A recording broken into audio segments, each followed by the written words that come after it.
26/11च्या आरोपींना फाशीच द्या अशी मागणी शहीद तुकाराम ओंबळेंचे बंधू एकनाथ ओंबळे यांनी खरं तर केलेली आहे। 26/11च्या आठवणींनी एकनाथ ओंबळेंना भरून आलं होतं।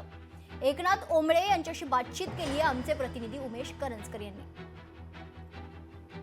26/11 दहशतवादी हल्ल्याचा मास्टरमाइंड तहबूर राणा याला भारतात आणलं जाणार आहे। याच हल्ल्यामध्ये जो जिवंत दहशतवादी पकडला गेला कसाब याला पकडणारे तुकाराम ओंबळे यांचे बंधू आज आपल्यासोबत आहेत। दादा, आज अत्यंत महत्त्वाचा दिवस असा आपल्या भारतीयांसाठी असणार आहे, कारण जो 26/11चा हल्ला झाला होता तो फक्त मुंबईकरांच्याच मनावर नाही तर अख्ख्या देशभराच्या मनावर ठासून आजही आपल्याला जाणवतो।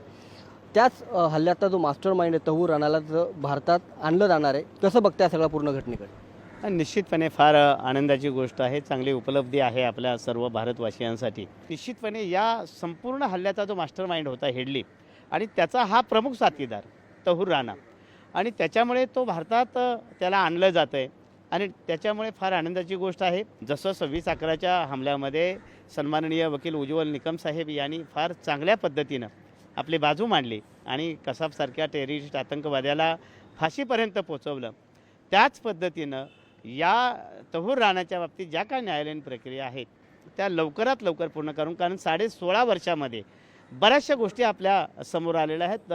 संपूर्ण चित्र पाकिस्तानच्या बाबतीत क्लिअर झालेलं आहे, या अतिरेक्यांच्या बाबतीतलं चित्र क्लिअर झालेलं आहे। त्याच्यामुळं त्याला लवकरात लवकर खुलेआम पब्लिकमध्ये फाशी दिली पाहिजे असं मला वाटतं। कॅमेरामन विनोद सोबत उमेश करंजकर, लोकशाही मराठी, मुंबई।